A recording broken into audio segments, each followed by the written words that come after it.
Hello friends, welcome to investor Bazaar. Friends, आज हम आपके लिए लेकर के आए हैं एक ऐसी कंपनी का बिजनेस मॉडल और फंडामेंटल एंड टेक्निकल एनालिसिस जो कि अपने ही सेक्टर में एक लीडिंग मैन्युफैक्चरिंग कंपनी है। फ्रेंड्स, जब कभी भी इंफ्रास्ट्रक्चर की बात होती है तो इंफ्रास्ट्रक्चर के लिए हमें जिन जिन मटेरियल्स की रिक्वायरमेंट होती है उससे कहीं ज़्यादा हमें हमारे उस बिल्डिंग या घर या ऑफिस को डेकोरेट करने के लिए उनमें दरवाजे या वुडन का काम करने के लिए हमें प्लाई का काम होता है।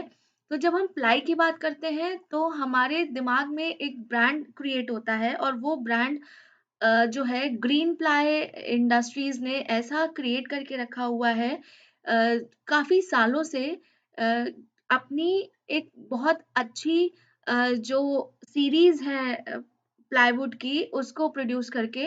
तो इसके जो भी प्रोडक्ट्स हैं उनकी एक्सीलेंट परफॉर्मेंस के अकॉर्डिंग जो कंपनी है जो ग्रोथ कर रही है। जी हाँ फ्रेंड्स, हम लेकर के आए हैं आपके लिए ग्रीन प्लाई इंडस्ट्रीज लिमिटेड का कंपनी एनालिसिस। कंपनी जो है वो पैन इंडिया में उसकी प्रेजेंस है। उसके 55 ब्रांच ऑफिसेज हैं। कंपनी जो है rural, semi urban and urban जो फील्ड है वहाँ पर काफी अच्छा पोजीशन जो है वो होल्ड किए हुई है। इसकी कुछ अपकमिंग मैन्युफैक्चरिंग यूनिट्स भी आने वाली हैं और कुछ गोडाउन्स वगैरह भी इसने काफी सारी सिटीज और स्टेट्स में फैला रखे हैं।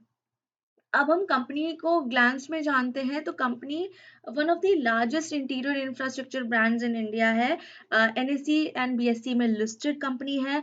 30+ ईयर्स से एक्सलेंस जो है डिलीवरी क्वालिटी प्लाईवुड प्रोडक्ट्स की दे रही है। कंपनी वुड बेस्ड प्रोडक्ट्स और बनाती है जिसमें प्लाईवुड्स, फेस बीनर्स, एमडीएफ जो है वो मीडियम डेंसिटी फाइबर बोर्ड्स जो आते हैं वो प्रोड्यूस करती है। कंपनी जो है ई जीरो जो first zero emission plywood launch 2020 है। लॉन्ग रेटेड ए और ए प्लस है। कंपनी के काफी सारे डीलर्स डिस्ट्रीब्यूशन नेटवर्क्स हैं। 2350 प्लस अराउंड 1140 प्लस सिटीज में इसकी सर्विसेज है। और इंडिया का जो बेस्ट वर्क प्लेस मैन्युफैक्चरिंग है वो टॉप 30 कैटेगरी में ये कंपनी आती है। तो कंपनी अगर हम ऑल इन ऑल बात करते हैं तो एक ग्रोइंग और रेजिलिएंट ऑर्गेनाइजेशन अपने सेक्टर में है। और प्लाईवुड सेक्टर वैसे भी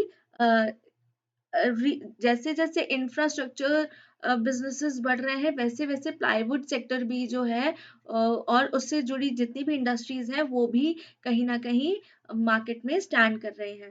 तो कंपनी जो है वो कुछ ब्रांड्स ऑफर करती है, कुछ प्रोडक्ट्स ऑफर करती है। अब इसमें क्या डोर्स आते हैं जिसमें इनके जो डोर्स है उसके ब्रांड्स है ग्रीन ऑप्टिमा जी, इकोटेक वगैरह। फिर डेकोरेटिव व्हीनर्स में वुड करेस्ट, बर्माटेक, कोही फॉरेस्ट इंजीनियर्ड व्हीनर्स आते हैं। पीवीसी प्रोडक्ट्स में green boards, doors, plastic products ये सारे आते हैं। प्लाईवुड और ब्लॉक बोर्ड्स में भी ये कंपनी जो है ये प्रोडक्ट्स ऑफर करती है। तो कंपनी के बेसिकली जो लैमिनेट्स वगैरह आते हैं, जो स्पेशलिटी प्लाईवुड्स वगैरह आते हैं, उनमें कंपनी ने एक बहुत अच्छी पोजीशन जो है वो मार्केट में होल्ड करके रखी हुई है। अब अगर हम बात करते हैं तो कंपनी जो है वो अनऑर्गेनाइज सेक्टर से ऑर्गेनाइज सेक्टर में एक काफी अच्छा परसेंटेज होल्ड किए हुए है। अराउंड 25 to 26% इसने होल्ड किया हुआ है। पहले ये हमारा इंडियन प्लाईवुड जो इंडस्ट्री है उसका 75% जो है वो अनऑर्गेनाइज सेक्टर कैप्चर करता है और बाकी 25% जो है वो ऑर्गेनाइज्ड सेक्टर है। और तभी इसका जो ऑपरेशंस इस कंपनी के हैं वो पूरी पैन इंडिया में एक ऑर्गेनाइज्ड प्लेयर के रूप में सामने आते हैं। अगर हम मार्केट साइज का ओवरव्यू करते हैं जो ये प्रोडक्ट्स ऑफर करती है तो जो प्लाईवुड का एक सेक्टर है वो 58% का है, लैमिनेट्स का 23%, पार्टिकल बोर्ड्स का 13% और एमडीएफ्स का 6% इसका सेगमेंट है। तो बेसिकली प्लाईवुड की जो डिमांड है वो भी इंक्रीज कर रही है मार्केट में। अब हम बात करते हैं कंपनी की हिस्ट्री के बारे में। तो कंपनी जो है वो एक एवरग्रीन कंपनी अपनी ही एक सेगमेंट में है, जो कि स्टैब्लिश हुई इन 1990, and it is the amongst the leading plywood manufacturer in India with a 26% share of the organized market. Greenply offers a wide range of panel products including plywood, blockboards, decorative veneers, laminates, doors, etc. Then after company जो है वो split हो गई, जिसमें split होने के बाद company ने लैमिनेट्स का अपना बिजनेस एक अलग कर दिया, जो कि इन्होंने अपने बेटे को ही दे दिया. The company was established as Mittal laminates private limited on November 1990, and then in 1994 it becomes Mittal Laminates Limited, and finally the Greenply Industries Limited in 1996. इनका बिजनेस जो मैन्युफैक्चरिंग प्लांट था वो 93 में बहरौर राजस्थान में एस्टैब्लिश हुआ. तो कंपनी का बेसिकली बिजनेस मॉडल जो है वो, कंपनी जो है वो प्रॉपर एंगेज करती है मैन्युफैक्चरिंग प्लाईवुड्स और डेकोरेटिव वुड्स में. तो इसका मेन बिजनेस ही यही है. देन कंपनी आने वाले फ्यूचर टाइम में भी अपना बिजनेस एक्सपेंशन करने वाली है और अपने कुछ मैन्युफैक्चरिंग यूनिट्स जो है वो स्टैब्लिश करने वाली है MDF medium density fibre boards में और प्लाईवुड सेक्टर में. तो कंपनी की ऑल ओवर जो ब्रांचेस हैं, अराउंड 45 ब्रांचेस हैं इनकी ऑल अक्रॉस इंडिया. इनका 300 प्लस सिटीज में जो है वो प्रेजेंस है, एंड मोर देन 13,000 इसके डिस्ट्रीब्यूटर्स, डीलर्स, सब डीलर्स एंड रिटेलर्स हैं. Company serviced by more than 50 physical and virtual branches में करती है, and company maintains ad spends at around 3 to 4% of net sales. Company has its registered office in Tinsukia, Assam, and corporate office in Kolkata. Then after company demerged its few businesses into a separate company called Green Panel Industries Limited in May 18 to enhance focus. Meanwhile, Greenply will continue to focus on plywood and allied products. Laminates का काम भी इसने एक अलग company में start कर दिया. Company demerged its laminates and medium density fibre boards, जिसको हम एमडीएफ कहते हैं, into separate companies in the ratio of 60:40. Then business comprising of manufacturing, marketing and trading of plywood, decorative veneers, doors, allied products is the remaining businesses with the Greenply itself, with manufacturing units situated at Nagaland, West Bengal, Gujarat. And shareholders of Greenply Industries had received one share of Green Panel during the demerger time. कुछ और important points जो है Greenply Industries से related, the company is operating at 148% capacity in previous financial year as compared to 95% in related to other financial years. The company strengthened capacity by 60,000 CBM during the year under review to take the total peeling capacity to 96,000 CBM per annum. The company has a total of 3 state-of-art facilities with a total capacity of 24.9 square meters, जिसमें 6 square meters West Bengal, then 14.4 in Gujarat and 14.45 in Nagaland. And its asset light model जिसमें 40% in-house and 60% outsourced by volume, including outsourcing of mat ply, generating higher returns on capital employed. The company has also taken a decision to rationalize large capital expenditure. The company is also focusing on an asset light approach where it outsources the manufacturing of select plywood and focuses deeper on marketing and branding. Instead, the company produces few plywood branches like Club 500, Gold Platinum, Defender, Gold, Green 710, etc. in the mid segment and premium ranges. Greenply market PVC foam boards and sheets under the Green Nidor brand. Since its launch in financial year 17 to 18, the brand has emerged as one of the preferred plastic panel products under the reputed brands like Optima G, Bharosa Ply, and Green Defenders, etc. अब अगर हम previous 2 years की बात करें और company के performance की बात करते हैं, तो कंपनी, चूँकि पेंडेमिक का टाइम था, काफ़ी सारे चैलेंजेस इस कंपनी को फेस करने पड़े। तो सबसे पहले तो कंपनी के सामने कुछ चैलेंजेस ऐसे थे, लाइक फ्यूल प्राइसेस या रॉ मटेरियल में हाइक हो जाना, ट्रांसपोर्टेशन, लॉजिस्टिक्स और सप्लाई चेन मैनेजमेंट का काफ़ी डिस्टर्बेंस हो जाना, ट्रांसपोर्टेशन, लॉजिस्टिक्स की कॉस्ट का इंक्रीज़ हो जाना, अ, और साथ ही साथ प्रोडक्शन में जो लॉस लॉकडाउन की वजह से हुआ, वो एक काफ़ी बड़ा इस कंपनी को चैलेंज फेस करना पड़ा। इनमें कुछ तो इनके अ, जो थे अनऑर्गेनाइज्ड से ऑर्गेनाइज्ड, कंपनी ने अपना सेगमेंट चेंज किया। क्योंकि एक्सपेंशन इन मिड सेगमेंट हुआ, फिर रॉ मटेरियल का जो एक प्रोक्योरमेंट था वो भी कंपनी ने इम्प्रूव किया, प्लस जीएसटी और रेगुलेटरी चेंजेस आए, ई-वे बिल्स आए, फिर उसमें भी कंपनी ने काफ़ी अच्छा एक रोल प्ले किया, और कंपनी अब आज भी वही पोजीशन होल्ड किए हुई है। हम कंपनी के फाइनेंशियल्स की बात करते हैं, तो कंपनी का मार्केट कैप रुपीज़ 2179 करोड़ है। कंपनी एक स्मॉल कैप कंपनी है। कंपनी का स्टॉक पीई रेशियो 23.0 है, और इसका इंडस्ट्री पीई 22.9 है, जो कि काफ़ी नियर अबाउट है अपनी ही सेगमेंट में।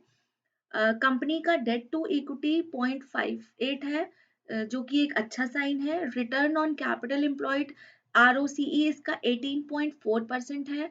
आरओई कंपनी का 19.4% है। कंपनी में प्रमोटर होल्डिंग 52.3% की है, और कोई भी प्लेज्ड परसेंटेज नहीं है। कंपनी का अनप्लेज्ड प्रमोटर होल्डिंग जो है 52.3% की है।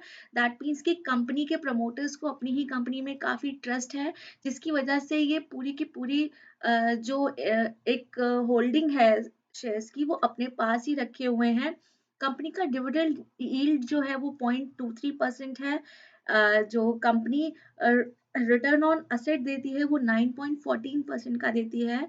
कंपनी का प्राइस टू सेल्स रेशियो जो है वो 1:39 है। कंपनी ने प्रीवियस ईयर के रिजल्ट से काफी अच्छा बेहतर परफॉर्म किया है।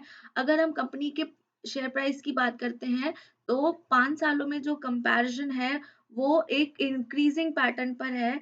रिसेंट जो है कंपनी का जो स्टॉक है 177.40 पर है, और कंपनी का जो पीई रेशियो है वो है 22.9, और इसका ईपीएस जो है वो 7.73 है।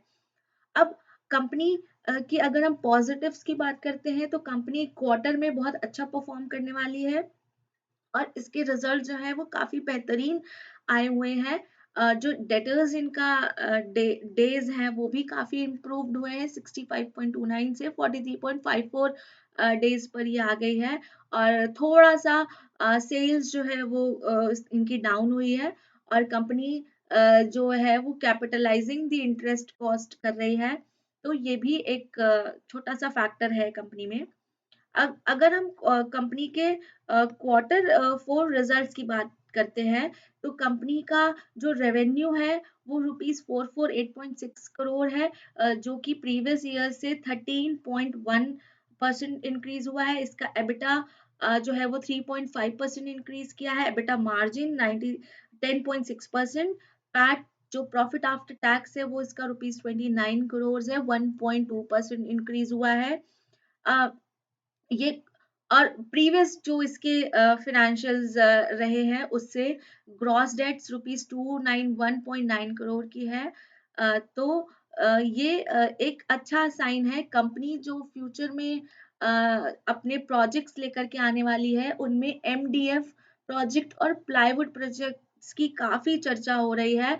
तो एमडीएफ प्रोजेक्ट क्या है? ये है medium density fibre board project है, जो कि जिस वडोदरा डिस्ट्रिक्ट गुजरात में स्टैब्लिश करने वाला किया जाने वाला है। ऑन ट्रैक है ये दोनों ही प्रोजेक्ट्स, और इसकी कैपेसिटी 800 सीबीएम होगी पर डे। इसका कैपिटल एक्सपेंडिचर रुपीज 555 करोड़ होगा। रेवेन्यू पोटेंशियल जो है अराउंड 600 टू 650 करोड़ जो है वो प्रेडिक्ट किया जा रहा है।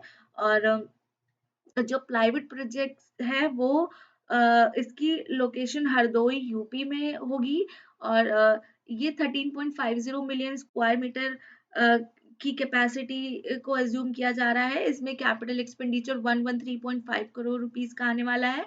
तो ये जो 2 प्रोजेक्ट्स हैं, ये इनके ऑन ट्रैक प्रोजेक्ट्स हैं और काफ़ी अच्छा ये फ्यूचर में इम्पैक्ट देने वाले हैं।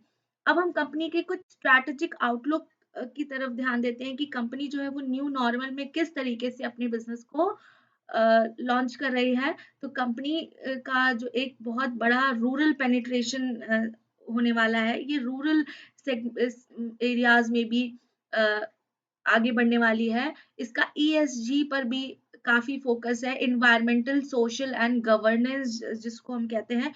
हर एक कंपनी का एक कॉर्पोरेट सोशल रिस्पॉन्सिबिलिटी होती है, तो ये कंपनी भी उसी कंपनी के अकॉर्डिंग अपना बिज़नेस मूव ऑन कर रही है। देन इनोवेटिव और फ्यूचरिस्टिक प्रोडक्ट्स को लॉन्च करके employee engagements, automation and digitalization के थ्रू देन अपनी काफ़ी सारी मैन्युफैक्चरिंग यूनिट्स को एक्सपैंड करके बहुत सारी एरियाज़ में ये जो कंपनी है वो काफ़ी अच्छा परफॉर्मेंस करने वाली है। अब हम क्वार्टर 4 के कुछ प्रॉफिट एंड लॉस अगर स्टेटमेंट का देखते हैं तो इसमें कंपनी का जो एबिटा मार्जिन है वो इंक्रीज़ किया है 421.1 से अराउंड 6.5% का इंक्रीज़ हुआ है। तो टोटल जो रेवेन्यू ग्रोथ है वो अराउंड 13% की हुई है और प्रॉफिट आफ्टर जो टैक्स में इनका ग्रोथ है वो अराउंड 1% का इनका हुआ है। देन इनके फाइनेंशियल्स की बात करते हैं तो इनके नेट वर्किंग कैपिटल डे जो है वो भी इंक्रीज किया हुआ है। इन्वेंट्री डेज भी अप्रोक्सीमेटली एक कांस्टेंट ग्रोथ पर चल रहे हैं। रिसीवेबल्स एंड पेबल डेज भी क्वार्टर 4 के रिजल्ट्स में काफी अच्छा परफॉर्मेंस दे रहे हैं। अब हम बात करते हैं कंपनी के शेयर होल्डिंग पैटर्न की, जो एक बहुत मेजर रोल प्ले करता है कंपनी की ग्रोथ में। तो कंपनी के जो 52.3% प्रमोटर होल्डिंग है, जिसमें से कंपनी के प्रमोटर्स जो है वो एसएम मैनेजमेंट प्राइवेट लिमिटेड, फिर संतोष मित्तल के पास है, करुणा मित्तल, देन काफी बड़ा शोवान इन्वेस्टमेंट प्राइवेट लिमिटेड के पास इनका शेयर है। तो ये काफी जो है प्रमोटर्स इसके काफी स्ट्रॉन्ग हैं। देन एफआईआईज का भी 3.58 का इनका इन्वेस्टमेंट्स है, डीआईआईज भी इन्वॉल्व है। ये लगातार जो है वो आप देख रहे हैं बढ़ते ही जा रहे हैं और प्रमोट जो एफआईआईज है उनका भी अराउंड कुछ परसेंटेज इंक्रीज करता जा रहा है। तो ये कंपनी के लिए जो है वो एक बहुत अच्छा साइन है। अब अगर हम बात करते हैं तो कंपनी के रिजर्व्स की बात करते हैं तो क्वार्टर्स में कंपनी के जो रिजल्ट्स हैं वो भी कॉन्स्टेंटली इंक्रीज कर रहे हैं। यहाँ पर आप देख सकते हैं कि मार्च 20 में 366 थे, देन 424 और अभी 526 जाकर के हो गए हैं। कंपनी की बोरोइंग्स भी रिजर्व्स के कंपैरिजन में जो है वो काफी कम है। ये कंपनी के लिए एक प्रॉफिटेबल साइन है। तो कंपनी आने वाले टाइम में एक प्रॉफिटेबल जो है वो स्टॉक कंपनी हो सकती है।